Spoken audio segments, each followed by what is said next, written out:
আমার বাসায় ছিলাম সন্ধ্যার সময়, মাদি আমার বাসায় ছিল, যেহেতু আমাদের ছোট ভাই একসাথে আমরা আন্দোলন করেছি, তখন ডিবির ওসি একদল ঢুকেন আমার বাসায়, অ্যান্ড কোনো ওয়ারেন্ট দেখার নাই, কোনো কোর্ট অর্ডার দেখার নাই, জাস্ট ফেসিস্ট আমলের মতো যেভাবে আগে নিয়ে যেত সেভাবে নিয়ে গেছে। কথা বলার জন্য যদি এইভাবে উঠায় নিয়ে আসা হয়, তাহলে বাংলাদেশে অ্যাকচুয়ালি রিফরমেশনটা কোন জায়গায় কাজ করতেছে? আমাদের প্রশ্ন, আমাদের ভাইকে যদি গ্রেফতারি করা হয় তাহলে কেন প্রকাশ্যে তাকে দেখানো হচ্ছে না?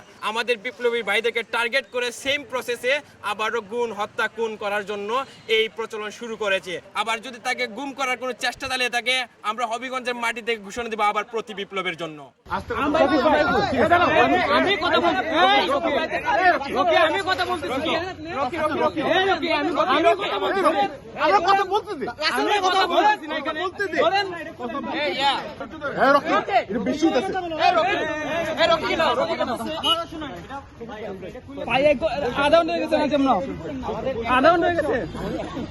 প্রশাসন জবাব দেয়, মাটির জেলায় কেন? প্রশাসন জবাব দেয়, জুতা জেলায় কেন? প্রশাসন জবাব দেয়। টাকা হচ্ছে সেটা আমাদের কাছে ক্লিয়ার ভাবে জানাতে হবে।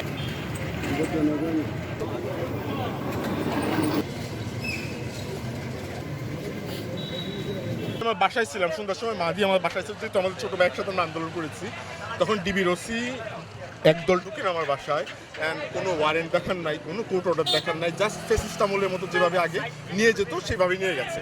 এখন আমাদের যে প্রশ্ন ছিল যে মাহাদিকে কোন আইন লঙ্ঘনের জন্য নিয়ে যাওয়া হচ্ছে, এটা কি তার শুধুই বাক স্বাধীনতা? সে শুধু একটা কথা বলেছিল, আমরা জানি সে যে কথাটা বলেছে এটা ভুল বলেছে, আমরা সবাই এটা মানি, এবং সে নিজেও একটা ভিডিও প্রকাশ করেছে যে সে ভুল বলেছে। কিন্তু তারপরও শুধুমাত্র কথা বলার জন্য যদি এইভাবে উঠায় নিয়ে আসা হয়, তাহলে বাংলাদেশে অ্যাকচুয়ালি রিফরমেশনটা কোন জায়গায় কাজ করতেছে?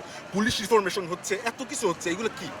যদি একটা সিম্পল একটা কাগজ না ওনারা দেখাতে পারে একটা মানুষকে তুলে আনার সময়, তাহলে আমরা যে পরবর্তীতে এই সরকারের আমলের পরেও যে আমরা যে সুস্থ স্বাভাবিক থাকবো, এই গ্যারান্টিটা আসলে কে দিচ্ছে? আমাদের বিপ্লবী অগ্রনায়ক জুলাই 24-এর মাহাদি হাসানকে গ্রেফতার করা হয়েছে, এবং আমরা জানতে পেরে আমরা তৎকালীন সময় হবিগঞ্জ সদর থানা উপজেলার সামনে এসে অবস্থান নিয়েছি বৈষম্যবিরোধী ছাত্র আন্দোলনের সর্বোচ্চ জনতা।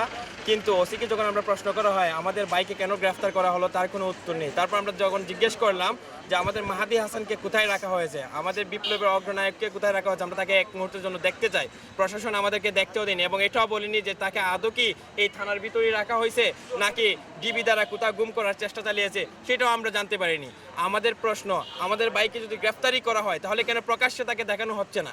তারপর আমাদের আরও একটি প্রশ্ন, তাকে যদি গ্রেফতার করা হয় অবশ্যই সেটা আইনি ভিত্তি আছে, আইনি ভিত্তিতে কোন মামলায় কোন জেলে তাকে গ্রেফতার করে নিয়ে এসেছে হঠাৎ করে, সেটা আমাদের কাছে পরিষ্কার করতে হবে। আর যদি সেটা পরিষ্কার না করা হয় তাহলে বিগত ফ্যাসিস্ট সরকার শেখ হাসিনা যেভাবে সাধারণ ছাত্র জনতা এবং যারা এই বাক স্বাধীনতা নিয়ে কথা বলেছিল তাদেরকে হত্যা খুন মামলা করে চাপায় দিয়েছিল, আমরা ধরে নিব এখনো কোনো একটি কুচুকরি মহলের চক্রান্তে আমাদের বিপ্লবকে কুক্ষিত করার জন্য আমাদের বিপ্লবী ভাইদেরকে টার্গেট করে সেম প্রসেসে আবারও গুম হত্যা খুন করার জন্য এই প্রচলন শুরু করেছে। আমরা যদি মাহাদি হাসানের কোনো খোঁজ না পাই, আমরা চাই যদি মাহাদি হাসানকে কোনো অন্যায়ভাবে গ্রেফতার করা হয় এবং তার যদি কোনো সঠিক আইনি ভিত্তি না থাকে, আবার যদি তাকে গুম করার কোনো চেষ্টা চালিয়ে থাকে, আমরা হবিগঞ্জের মাটিতে ঘোষণা দেব আবার প্রতি বিপ্লবের জন্য।